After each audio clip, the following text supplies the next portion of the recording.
बिस्मिल्लाहिर्रहमानिर्रहीम अस्सलाम वालेकुम। Canada immigration via TR visa of 6 month. दोस्तों, ये वीज़ा एक्सटेंडेबल है और इसकी जो फ़ीस है $100 इसकी वीज़ा एप्लीकेशन फ़ीस है और $85 वो बायोमेट्रिक की फ़ीस है। तो टोटल $185 इसकी फ़ीस है और ये एक्सटेंडेबल भी होता है। तो टेम्परेरी रेजिडेंस वीज़ा को विजिटर्स वीज़ा या टूरिस्ट वीज़ा भी कहा जाता है। लेकिन आप जानते होंगे कि टूरिस्ट वीज़ा और विजिटर्स वीज़ा नॉर्मली 1 माह और 3 महीने का होता है, लेकिन इसे 6 महीने का रेजिडेंस वीज़ा ऑफ कनाडा क्यों कहा गया है, पहले ये समझ लें। ये लिखा है temporary residents in Newfoundland and Labrador and Canada. Temporary residents can either be number 1 temporary workers, number 2 international students और नंबर 3 पे लिखा है विजिटर्स।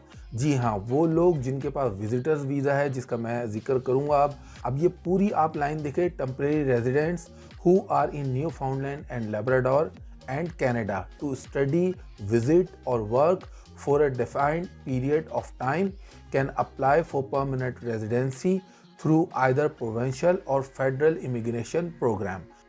अब बहुत सारी कंट्रीज़ आपको ये ऑप्शन नहीं देती, लेकिन कनाडा में आपको ये ऑप्शन मिलता है।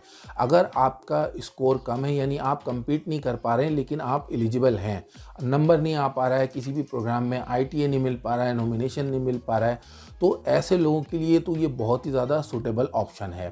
अब जिस तरह आप कनाडा इमिग्रेशन के किसी भी प्रोग्राम के लिए कुछ आपकी मिनिमम एलिजिबिलिटी होती है, अगर वो आपके पास होगी तो आप इस वीज़ा पर कनाडा जाकर मैक्सिमम बेनिफिट उठा सकते हैं। अदरवाइज़ अगर आपका प्रोफाइल थोड़ा लो भी है लेकिन आपके पास इतने रिसोर्सेज हैं कि आप ट्रैवल कर सकते हैं, थोड़ी बहुत आपकी ट्रैवल हिस्ट्री है, इसके लिए बैंक स्टेटमेंट मिनिमम 15-20 लाख अगर उससे ज़्यादा हो तो और अच्छा है, वो आपने अच्छे तरीके से मेंटेन किया हुआ है। इसके अलावा अगर आपके पास स्ट्रॉन्ग रीज़न है ये वीज़ा अप्लाई करने के लिए, तो आप बिल्कुल कनाडा जा सकते हैं। तो अब मैं आपको कुछ ऐसी चीज़ें आपके साथ शेयर करता हूं कि जो लोग इंटरेस्टेड हैं इसमें लॉकडाउन वगैरह के बाद अप्लाई करने पे, वो लोग जिनके पास कोई ऑप्शन ही नहीं बचा है, जिनके पास है, मैं ये पहले भी कह चुका हूँ, उन्हें किसी प्रोग्राम में ही अप्लाई करना चाहिए। तो अब वो लोग जिनके पास ऑप्शन नहीं है वो प्लानिंग करें। वो प्लानिंग कैसे करें? सबसे पहले जो आपका बैंक अकाउंट है, आपकी इनकम है, उसको आप मेंटेन करें। जितना ज़्यादा आप बैंक बैलेंस शो करेंगे उतने ज़्यादा आपके चांसेस होंगे। तीसरी चीज़, आपके पास विज़िट का जेन्युइन रीज़न होना चाहिए। अगर किसी के कोई रिलेटिव वहाँ है, तो किसी की वहाँ शादी है, कोई एंगेजमेंट है, कोई बीमार है, इस तरह की कोई भी ऐसी चीज़ अगर है तो ये एक ठोस रीज़न होता है। दूसरी चीज़ ये है कि थोड़ा-सा सब्र करें। सब्र से मुराद ये है कि आप फैमिली समेत इमिग्रेट करना चाहते हैं और एक ही बार आप चाहते हैं कि हम ये टीआर वीज़ा 6 मंथ का ये लेके चले जाएँ और फिर हम वहाँ जाके सेटल हो जाएँ, तो ऐसा नहीं है। इसके लिए आपको प्लानिंग करनी पड़ेगी। वो क्या है कि जो आपका फैमिली का मेन एप्लीकेंट है, मेन मेंबर है, उसको चाहिए कि वो टीआर वीज़ा अप्लाई करे और वहाँ जाने के बाद कनाडा में सेटल होने के फिर बाकी फैमिली मेंबर्स को बुलाए। पीआर पे आपको पता है लोग क्यों कनाडा की पीआर लेते हैं। कनाडा की पीआर पे आपको वही राइट्स मिलते हैं तकरीबन जो वहाँ के सिटीजन्स के होते हैं, यानी फ्री एजुकेशन, इसी तरह फ्री हेल्थ केयर, इसके अलावा भी बहुत सारे बेनिफिट होते हैं। तो ये सारी चीज़ें, इनके लिए आपको एफर्ट तो करनी पड़ेंगी। कनाडा कोई गल्फ़ कंट्री तो है नहीं कि आपने टिकट लिया, वीज़ा लिया और आप चले गए। तो एक अच्छी लाइफ के लिए आपको उसकी प्लानिंग करना पड़ती है।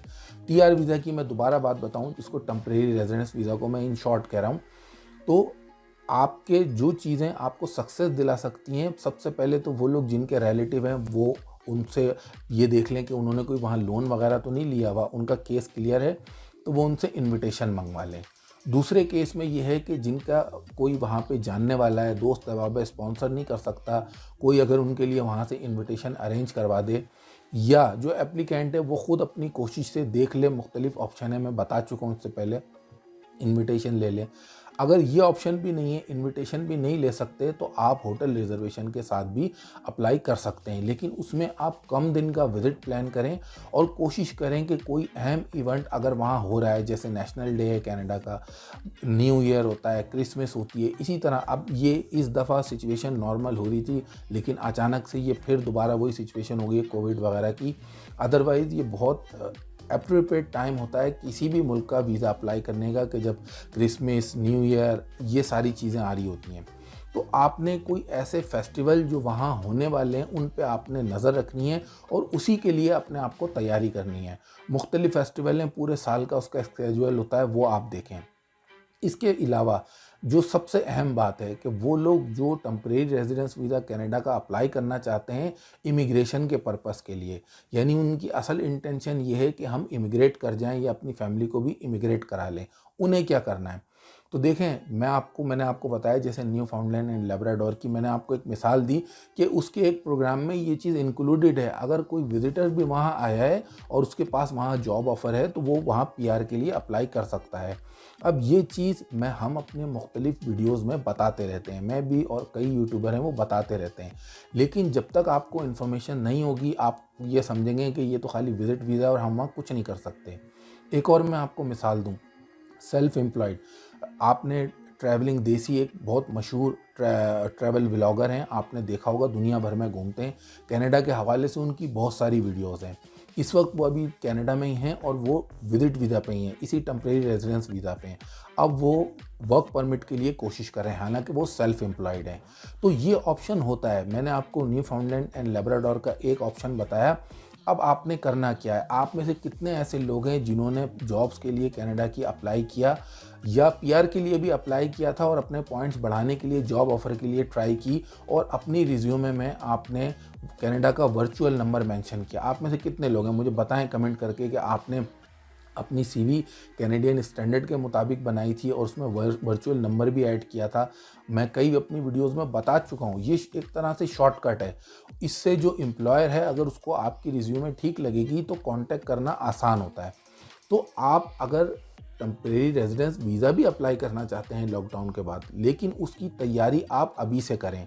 जो ऑप्शन हम अपनी वीडियोज़ में बताते हैं उनको आप देखें, चाहे वो छोटी कम्युनिटी हो या कोई बड़ा शहर हो, मुख्तलिफ़ जगहों को मार्क करें और वहाँ पे आप जॉब्स के लिए अप्लाई करना शुरू कर दें। अगर आप बाकी चीज़ों के लिए कम्पीट नहीं कर पा रहे हैं, अपनी रिज्यूमे में जब आप उसको सही तरीके से अपडेट करके हर जॉब पोस्टिंग के हिसाब से आप भेजना शुरू कर देंगे, तो जब तक आप अप्लाई करेंगे और आपका हो जाता है अगर, तो उस सूरत में आपको कनाडा जाके इतना ज़्यादा मसला नहीं होगा।